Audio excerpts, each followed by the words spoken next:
When you think of a death god, who comes to mind? Probably Hades, right?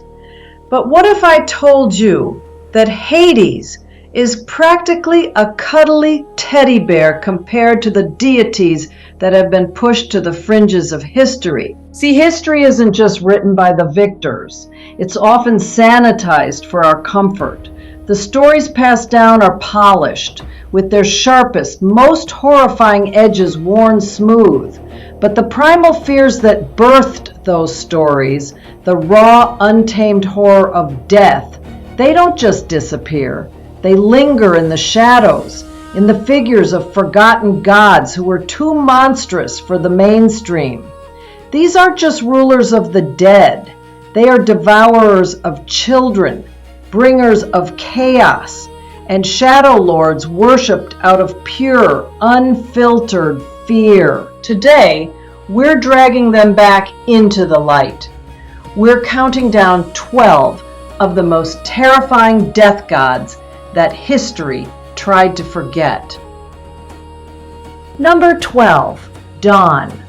Kicking off our list in Ireland is a figure whose name literally means the Dark One, Donn. He wasn't just any god. He was supposedly the first of his people, the Milesians, to die on Irish shores. Because of this, he became the Lord of the Dead. His home, Techduin, is a rocky island off the coast where the souls of the dead are said to gather before their journey to the other world. While he's something of a guide, there's an inescapable gloom about him. He's the great ancestor waiting in the dark, a constant reminder that all paths eventually lead to his door. Number 11, Arawn. Just next door in Wales, we meet our next underworld king, Arawn. He's the ruler of Annwn, the Welsh otherworld, which could be a paradise of youth and plenty. But Arawn himself is a figure of pure terror. He's the master of the wild hunt. Riding a pale horse, Arawn leads his pack of spectral hounds, the Cún Annwn, through the night sky. These hounds are ghostly white with blood-red ears, and their howls are a death omen for any mortal who hears them. If you saw Arawn and his hunt, your time in the world of the living was officially up. Number 10, Morana. In Slavic folklore, the brutal cold of winter wasn't just a season, it was a goddess. Morana rules over winter, death, and nightmares. She wraps the land in a snowy shroud and brings madness with terrifying dreams. Her connection to death and decay was so strong that ancient Slavic peoples had a yearly ritual to symbolically kill her. They'd create an effigy of the goddess, which they would then burn or drown to finally break winter's grasp and welcome spring. Her death was literally a cause for celebration, a desperate act to banish the darkness she embodied. Number 9, the Strigoi and Moroi. Okay, so our next entry isn't a god in the traditional sense, but the fear these figures from Romanian folklore inspired was so absolute, they might as well have been. Meet the Strigoi and Moroi, the restless dead.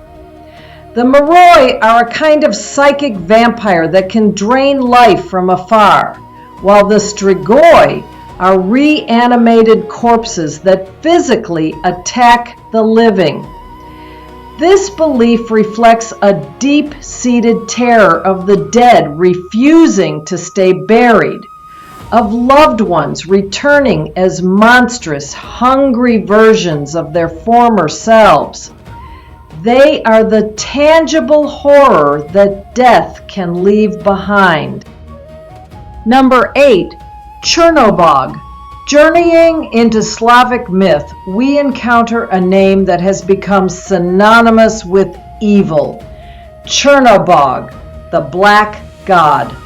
Now, it's important to note that historical evidence for his actual worship is incredibly thin. Scholars still debate whether he was a major deity or more of a boogeyman, but his name and reputation survived as the ultimate symbol of darkness and malice. Later cultures had no trouble equating him with the Christian devil, a testament to his fearsome image. Chernobog represents a fundamental, terrifying idea that a force of pure, pointless evil might just exist in the universe. Number 7. Apep.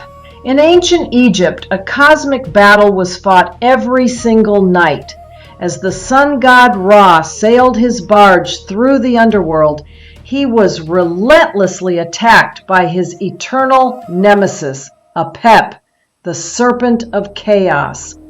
Apep was a colossal snake, the embodiment of disorder, who had one goal: to devour the sun and plunge the world into eternal darkness.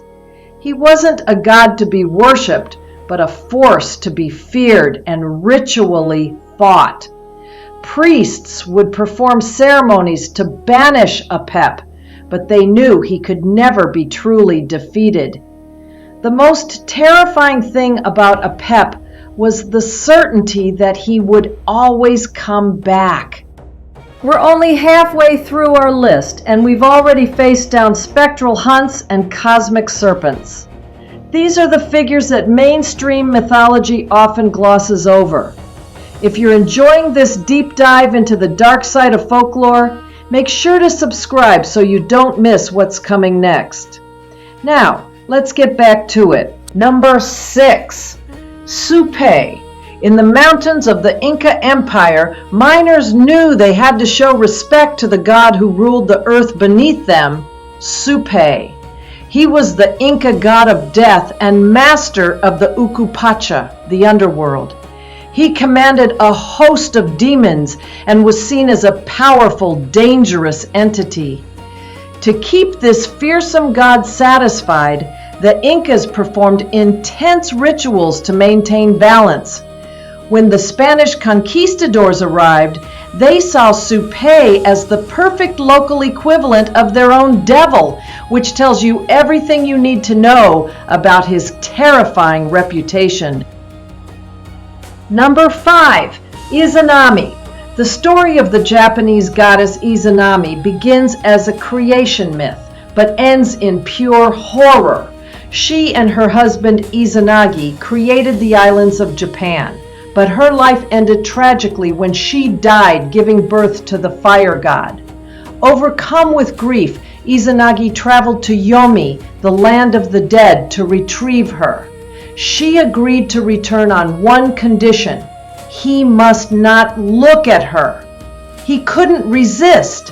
When he lit a torch, he saw that his beautiful wife was now a rotting, maggot-eaten corpse. Enraged by his betrayal, Izanami became the queen of death, vowing to kill 1,000 of his people every single day. Number 4. Ereshkigal. Long before Hades ruled the Greek underworld, there was Ereshkigal, the Mesopotamian queen of the great below. Her realm, the land of no return, was a place of utter despair, where dead souls ate dust and drank from muddy puddles. Ereshkigal's power was absolute. She ruled alone and ensured no soul ever escaped her grasp. In one famous myth, her own sister, the powerful goddess of love and war, Inanna, descends to the underworld. At each of the 7 gates, Ereshkigal has Inanna stripped of her power and emblems before finally killing her. Her story is a chilling reminder that in the land of the dead, No other power holds sway.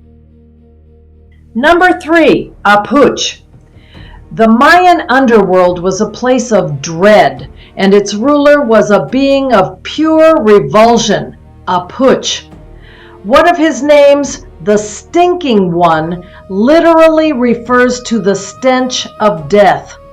He is often depicted as a skeletal figure with rotting flesh, sometimes with features of an owl, and adorned with bells made of bone or eyeballs.